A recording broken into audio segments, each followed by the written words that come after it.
Welcome aboard. The Australian fiberglass boat building industry kicked in around about the early 1950s, and back in those days we made exact copies, in fact flops, of American fiberglass boats. Now back in those days American fiberglass boats were runabouts, or occasionally they were half cabins, and that's what we got here.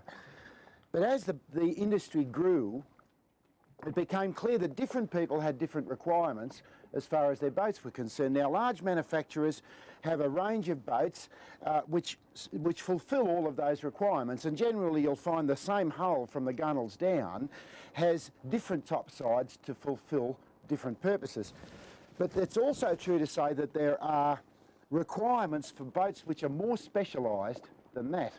And those requirements are generally filled by small boutique specialised boat builders such as Eagle Marine, who build this centre console. Now, this boat has been on the market for nearly 5 years, and as such it anticipated a trend which has popped up in the 90s for large either centre console or walk around offshore fishing boats, and the major manufacturers are in the process of looking at introducing models such as those, and of course we'll see those in coming weeks on the show. But the Eagle centre console is a big boat. As you can see from these shots, it runs absolutely beautifully. It's designed specifically and is perfect for serious offshore fishing, whether that be reef, surface or light game fishing. The boat has all of the appointments which anybody who's serious about doing that will need. Come with me and I'll show you some of them. The deck of the Eagle is raised from about amidships, and it comes up to a large fully moulded cathead which is extremely strong. There's an anchor locker here, which as you can see is as accessible as it's possible to get, and there's plenty of room for a lot of road in there and chain, and it's easy enough to access the cathead on the end of the anchor and the bollard. So that makes working the bow of the boat easy and safe in rough weather. There's a nicely padded seat on the forward end of the centre console tower, and there's a hatch for stowage and access, and that is a back for this seat to make it even more comfortable when you're sitting on it. So there's plenty of very comfortable accommodation for everybody aboard the boat. Now, the console itself, the tower, is extremely interesting. Let's have a look at that. Centre console boats are essentially open boats. And then a boat of this size, which is going to be used offshore, it's essential that the console provide a reasonably snug and protected environment for the driver, because it's his responsibility to make sure that nothing serious happens. Now, this is set up with a large fiberglass moulding which has all of the instruments in plain view of the driver, including radio, everything that he could possibly need, along with a lockable glove compartment there, throttle on the left-hand steering wheel. But there's also a stainless steel structure which supports a sunshade over the top. It's possible to clip soft covers in around here. There are soft covers already in there, so that he's in quite a snug environment. Now, there's also a very interestingly an elastic carrying strap for life jackets and for towels and for soft gear up underneath the Targa top here. That's a beautifully executed stainless steel structure which would certainly last forever and do the job that's asked of it. Now, the driver will usually drive standing up, but if he wants to be comfortable, there is a large cooler bin there which can be used obviously as a fish bin and for other purposes, with ice in it to preserve fish, with water in it as a kill tank, whatever you require. That certainly is extremely handy and makes it comfortable for the driver when he needs. After that is a seat which doubles as a game chair, and that is fully removable, so you can open up the after end of the cockpit. And down aft there is a large live bait tank with a nylon top which you can use as a work surface, and above that there is a bait preparation area, again with a nylon surface there which you can use as a bait board, as a fish cleaning board, and as a preparation area. Now, one of the nice things about this boat is the fact that the engine is pod mounted, which keeps it out of the boat and means that none of the engine intrudes on the usable area inside the boat. And by the way, on either side of the aft quarters there is again a couple of comfortable little padded seats which you can use to sit down when you're reef fishing. Up each side there's large side pockets. In fact, even the deck coaming can be used as a storage area. every possible square inch of this boat is used to absolute advantage. Now, the overall length of the Sea Eagle is 6.8 metres or 23 feet. Her beam is 2.4 metres or 7 feet 10, which makes her legally trailable, but behind quite a large car, I should add.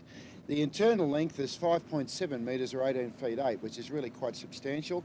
She has a hull dead rise of 20 degrees, which gives her a very soft ride, plus stability at rest, and the top sides up forward, both above the chines are flared, and underneath the chines are reversed, so that she throws spray well down, which is nice to have in a centre console boat because you don't have the protection of a cabin or a windscreen, and the more you can stop water from coming aboard, the better. In fact, that is one of the reasons that the deck coaming is raised from about midships forward, just to give her a little bit more freeboard and minimise the amount of spray that comes aboard.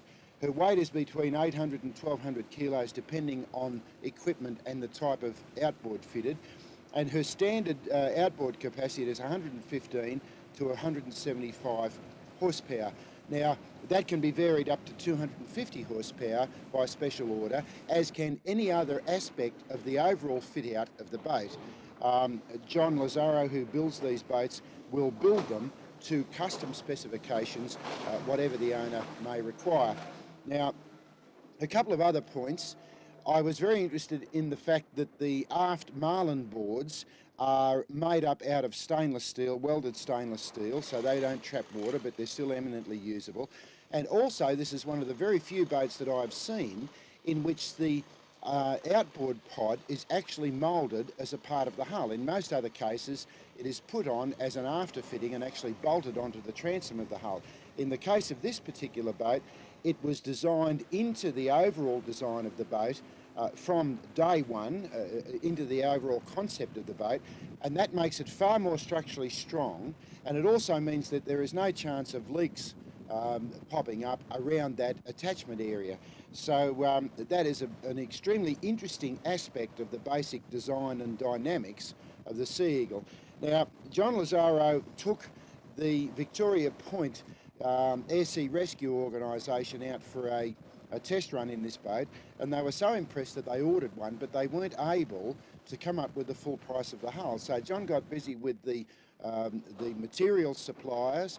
He put the labour and the use of the mould in himself and built the boat for them. And Victoria Point Air Sea Rescue have a magnificent yellow Sea Eagle, which they use in all of their operations. So that certainly is testimony to the performance, the strength and the solidity of this boat and its ability to do the job that it's being asked, because in air sea rescue situations the boat must be capable of coming up with all aspects of performance regardless of what the sea conditions may be. Certainly an excellent testimony. And one other little point, because centre consoles don't have any comfortable accommodation, and I often mention comfortable accommodation at sea, John has set this boat up so that you can put a soft cover around the console and all over the forward end of the boat, which means that if you are at sea and the weather blows up or you need comfort for some other reason, you can simply clip this cover on. It has no effect on the way in which the boat is driven or handled. It doesn't restrict it in any way, and it means with a couple of sleeping bags and some cushions and pillows, the kids or the wife or people can be comfortable up under that soft cover right over the forward end of the boat. A tour de force from John Lazzaro. The Sea Eagle has impressed me ever since I first saw it at the Sanctuary Cove Boat Show several years ago. I was very happy to get it on the water, and my impressions of it from looking at it static and on the trailer was certainly borne out by quite a magnificent performance on the water. We'll be back right after this break.